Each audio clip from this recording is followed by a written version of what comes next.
Hello and welcome to today's session. I hope you're all doing amazingly well from whichever part of the world you're watching or listening to me. Today, I'd like to talk about the $1,000,000 question. How do we get our GM to get us? In other words, how do we get our GM to get wellness? I was recently at the World Spa and Wellness Convention in London, speaking about this. And by the way, it was a fantastic event, amazing lineup of speakers, all jam packed with such useful information. And whenever I go to London to the World Spa and Wellness Convention, I'm always impressed with the lineup of speakers, what we are sharing in the industry. And I'm really proud of how we are growing as an industry and what knowledge we already have about the wellness business. And today, what I'd like to do is share an adapted version of the presentation I gave at the World Spa and Wellness Convention. And that is, how do we get our GM to get us? So without further ado, I'm going to share the presentation with you. The $1,000,000 question: how do we get our GM to get us?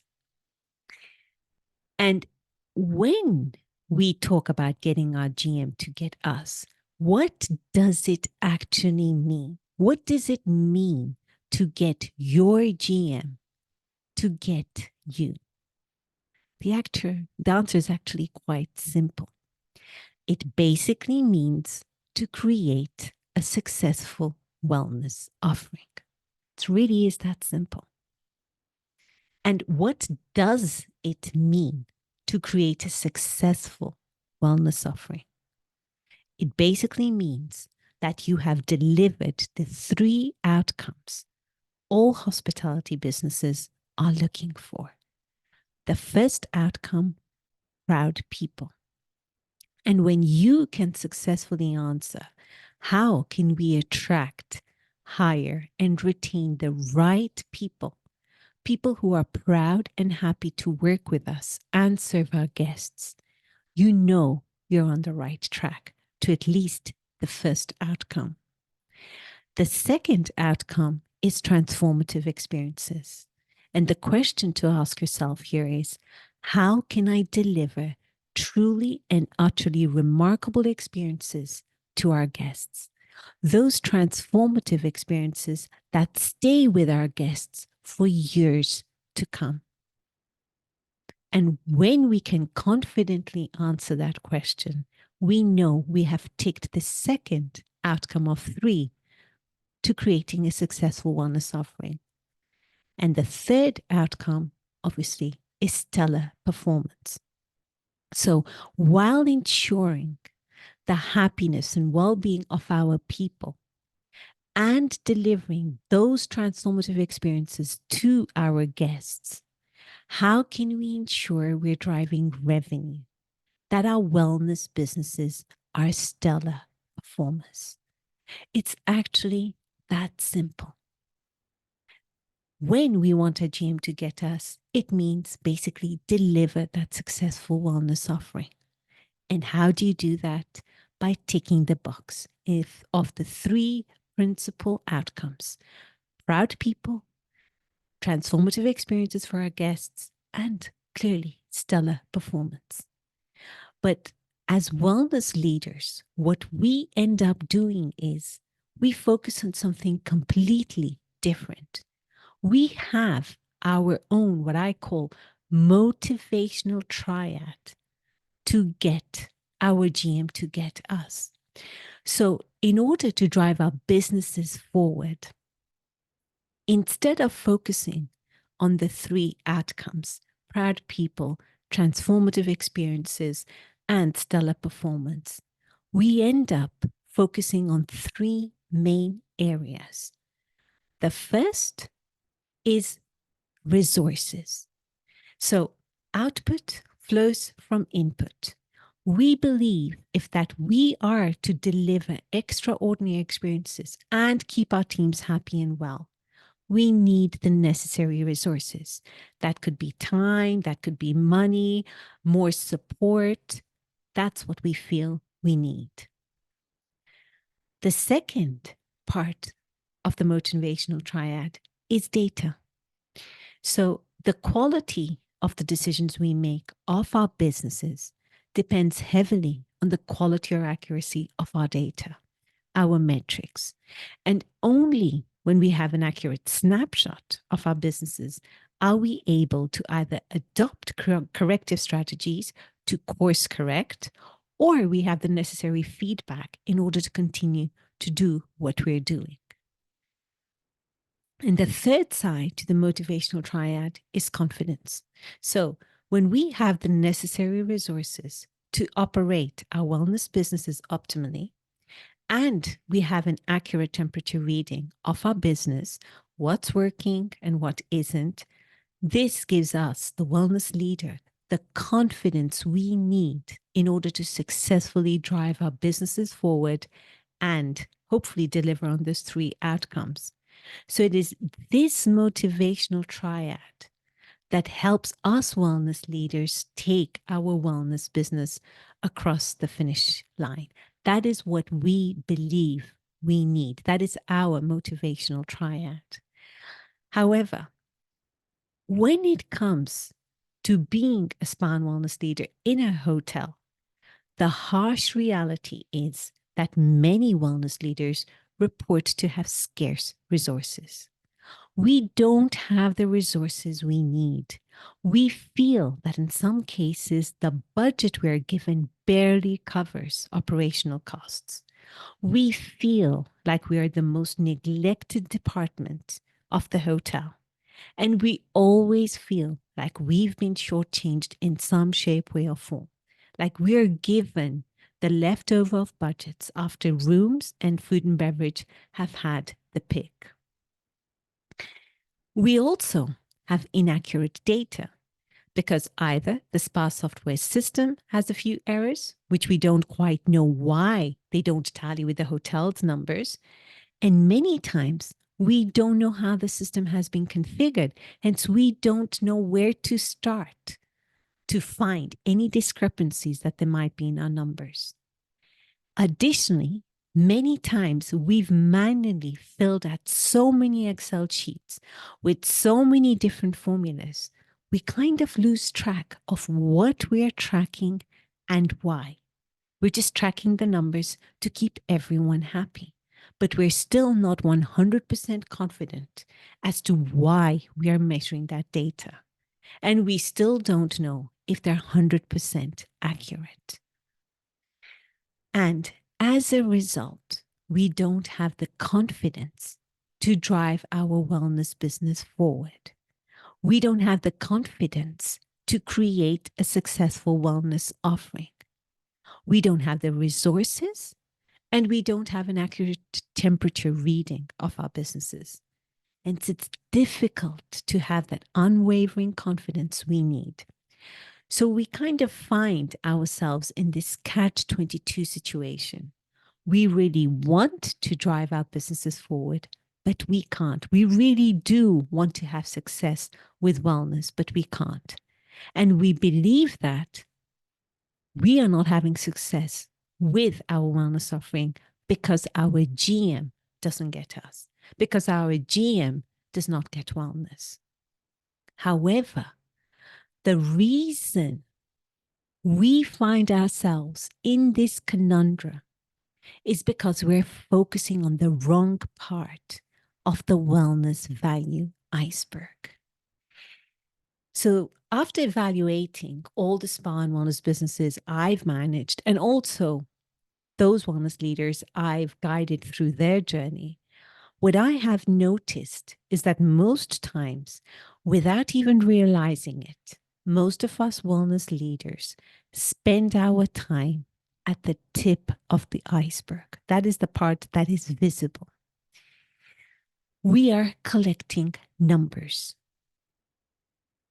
We're collecting numbers. We're desperately trying to fill out the several templates we have to fill. Many times it feels like a duplication of numbers, a duplication of KPIs, and in one Excel sheet, it's measured in a different way, and in another, it's completely different.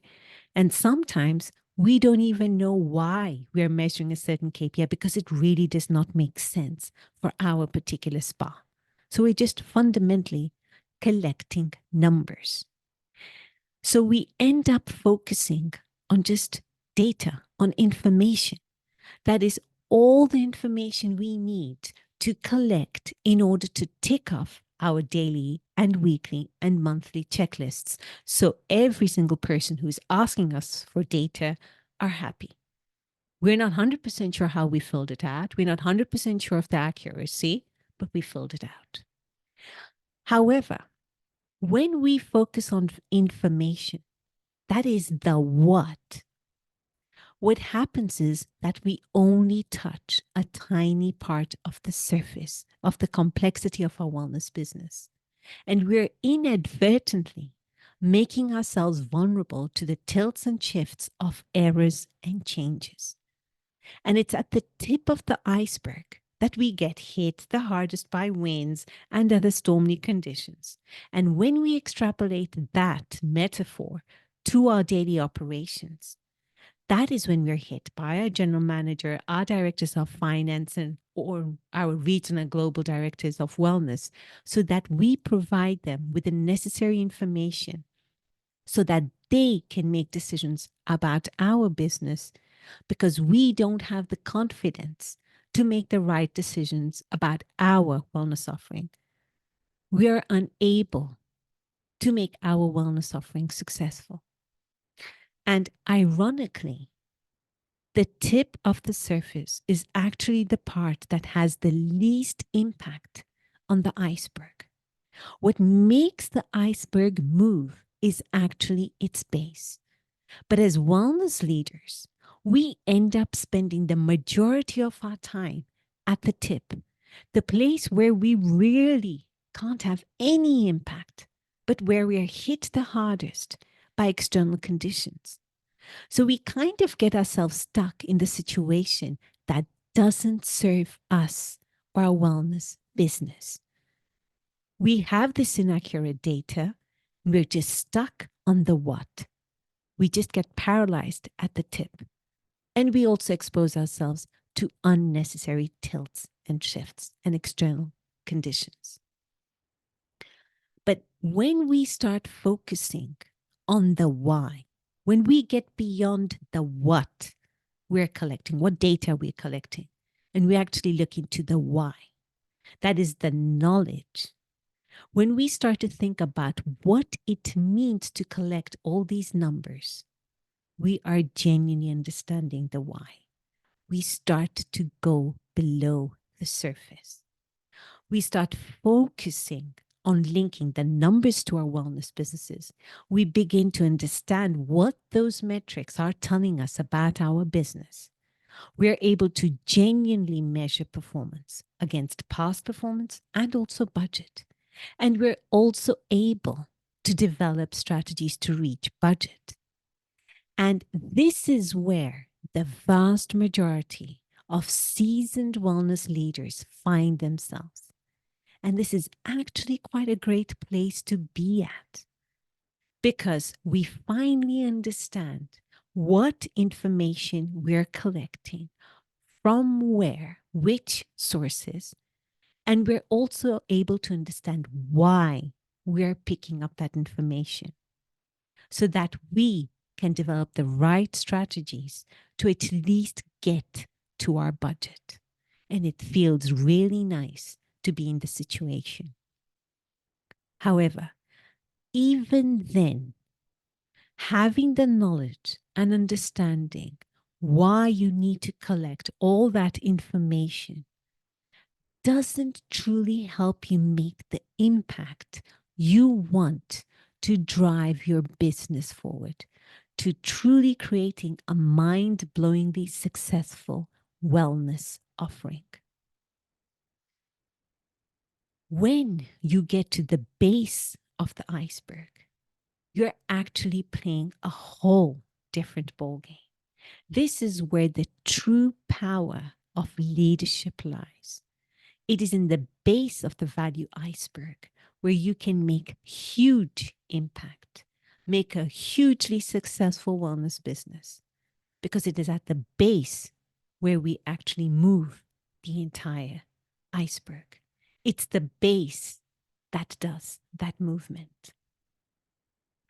And this is where you're finally calling the shots and making the impact you want to with wellness, because you're actually applying the knowledge you have and testing it in the market and iterating where necessary.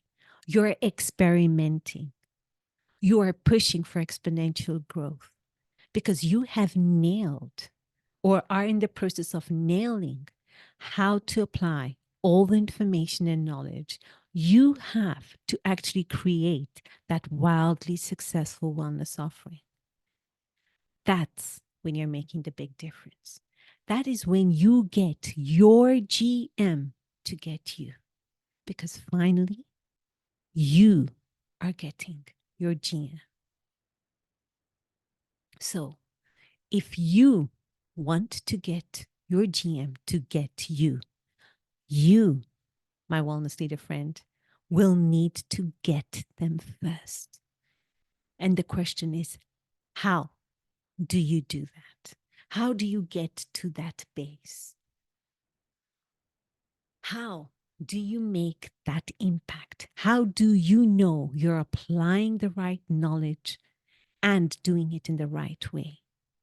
How do you do that? You do that by measuring what I call these core needle moving KPIs, key performance indicators, that actually make that needle move. The first needle moving KPI is the wellness revenue contribution rate.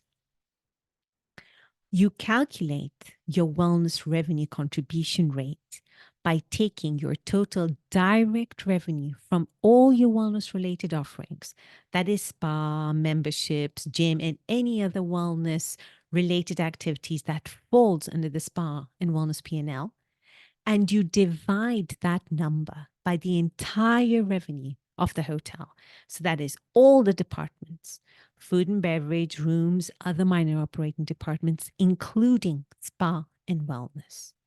Okay, so now what I'm going to do is give an example. So let's assume we have this 30-room hotel, boutique hotel with a spa that has 5 treatment rooms, a gym that is offered for free, a hydrotherapy area, a swimming pool. So it's a small boutique hotel with 30 keys and around 5 treatment rooms.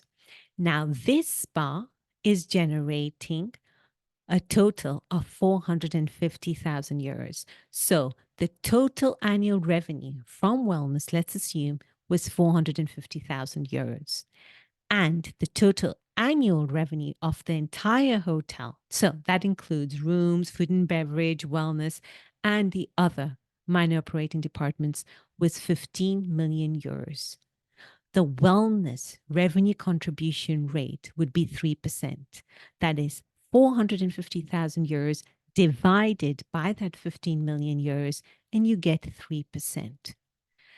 This means that in this hotel, wellness represents 3% of total hotel revenue. Now, imagine this. What if you increased the total direct revenue generated from the wellness-related offering by only 1 percentage point? In the case of this hotel, you went from 3% to 4%. That is 450,000 euros to 4% of total hotel revenue. What would that look like? You would go from 450,000 euros a year to 600,000 euros in direct revenue generated from your wellness offering. You would have experienced an increase of 150,000 euros in your top line. That is reporting a year-on-year growth of 33% just in the wellness revenue. And we aren't even talking about the indirect revenue that will be generated by tapping into a more discerning guest that is willing to pay a higher rate, spend more, and stay longer at your hotel. So can you see why I call this KPI the needle moving KPI? Because to get to that 33% growth in 1 year, what won't cut it is just more of the same. That is, more treatments, products, and services. You are going to have to be a lot more creative if you want to move that impact needle. You're going to have to think about other creative strategies that perhaps you have never, ever tried before. And you can't do that without getting your GM. You can't do that without thinking how wellness can impact the far bigger picture. Hence, this KPI, the wellness contribution ratio, is so incredibly important. The second needle moving KPI is the wellness flow through rate. In other words, what percentage of incremental revenue results in incremental profits? Now, please stay with me. I promise you, I'm not going all wellness ninja on you. I am not trying to be complicated. I'm actually going to make this far more digestible for you. But I thought I'd first start off with the definitions, the calculations, and then really make it very digestible and easy for you to understand. So this isn't a KPI that I see many of us measure in wellness. And this is actually what trips us leaders, wellness leaders, time and again.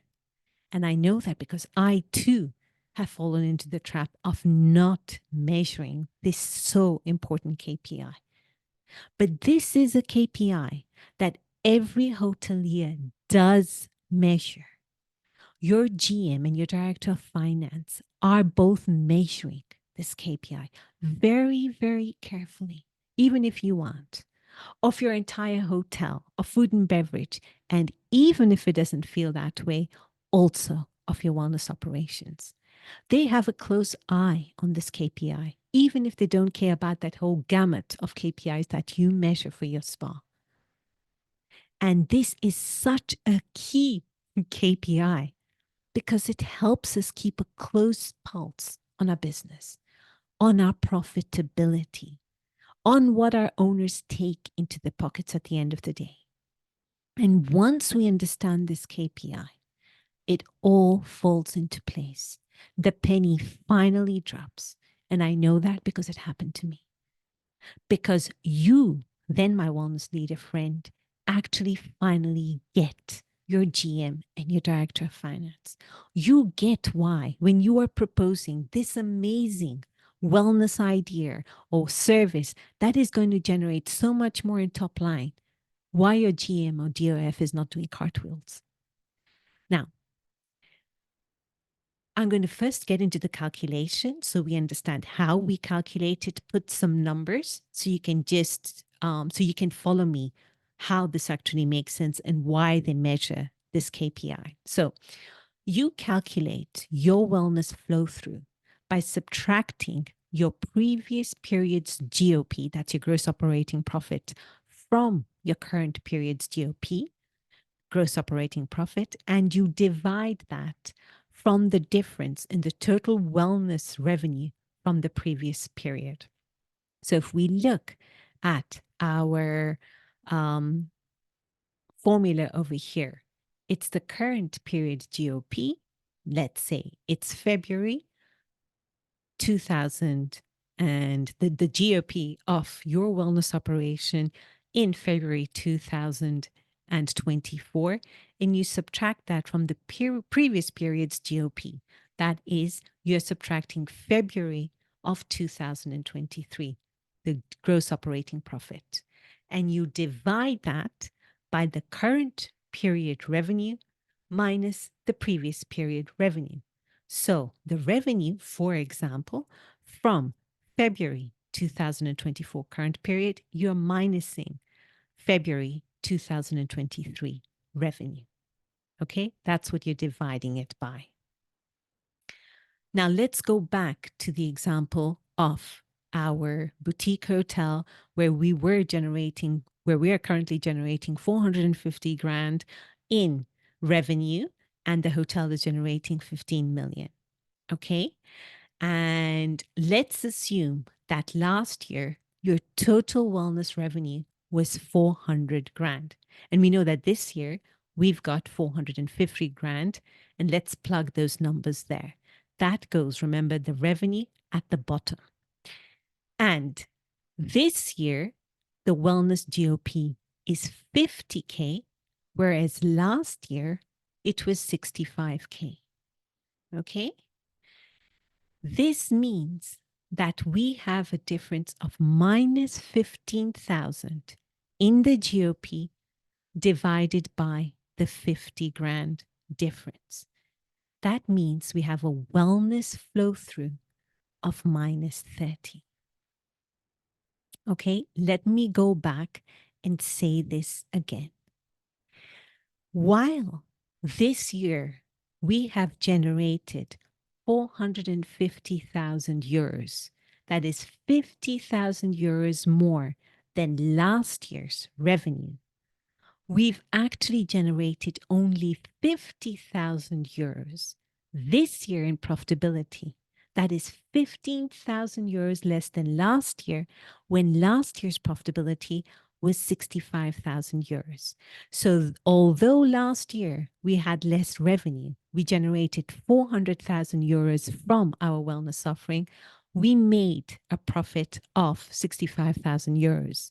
And this year, despite actually having more revenue, generating more revenue, that is 450,000 euros, we have actually generated less profits. That is 50,000 euros instead of last year's 65,000 euros. This means we have a negative flow through, a flow through of 30%. Now, in other words, what is this trying to tell us? For every 100 euros extra in revenue that you generated, it resulted in 30 euros less in your profits compared to last year. So understandably, your GM and your director of finance won't be doing cartwheels if you come and propose a new wellness idea that is supposedly going to increase revenue again, but perhaps would actually cut on profits, would cut on the number of euros your hotelier or your owners actually take back home in their pockets. Now, let me explain it in another way, okay? Let's assume your GM told you that he or she was going to raise your salary by a gross amount of 1,000 euros a month. Now, on the surface, that actually seems a fantastic idea. You'd think, wow, that is a sizable increase. And of course, definitely, I want that increase of 1,000 euros in gross salary, please. However, when it comes to payday and you go into your bank account, you realize that you're actually taking 300 euros less a month than you did before you had that salary increase. So how is this a good deal? Technically speaking, you are being given 1,000 euros more. You've been given a raise of 1,000 euros more a month, but you're actually taking home 300 euros less. So you'd rather stay with the 1,000 euros less in gross salary and take the amount of money you were before you had that increase. Now, it is no different for your wellness business. Many times when we propose a great new idea with the best of intentions, what ends up happening is that we undercost severely what that increase in revenue would entail. And this is perhaps one of the main reasons there would be hesitations from your GM or your director of finance when it comes to proposals from wellness leaders to boost revenue. So fundamentally, it's not the GM's job to get you. If you want your GM to get you, you are going to have to get them. If you only make up 3 or 10 or 18% of total hotel revenue, who doesn't need to get you is everyone else. You are the one who needs to get the bigger picture. You are the one who needs to get yourself off the tip of the iceberg and move all the way down to the application. So you're not only collecting data, and you're not only understanding the why you're collecting all that data and what it's telling you about the business, you're actually applying it so that you can move the needle substantially. And instead of measuring all that gamut of KPIs that takes you several hours a month without even realizing or understanding fully, you only need to measure 2 needle-moving KPIs, and that is your wellness revenue contribution ratio and your wellness flow through. You have to know how much wellness represents compared to the whole hotel's profit and loss. You are the one who has to get the whole business.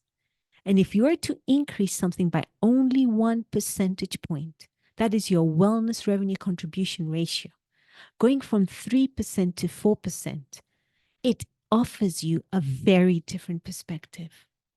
It forces you to think differently and to do things differently. It's not about selling more treatments, more products, more services. No, it's about doing things substantially different if you want to move that impact needle, rather.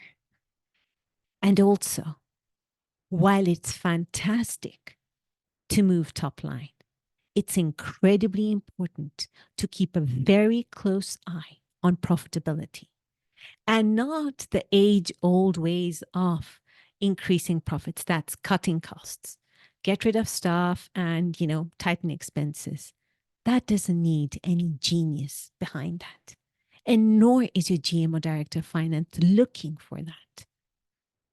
They're looking for far more creative solutions from you, the wellness leader who's supposedly the expert in wellness business. So if you want your GM to get you, you're going to have to get them first. And you do that by applying your knowledge to the bigger picture. You measure your wellness revenue contribution rate and you measure your wellness flow through rate.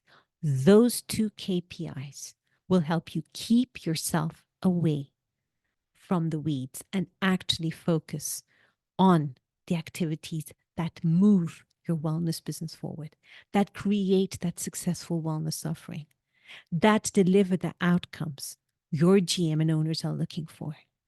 Proud people, transformative experiences, and stellar performance. So on that note, know that you first have to seek to understand, then seek to be understood. And on that tough love note, I wish you all a beautiful day ahead. Take care now.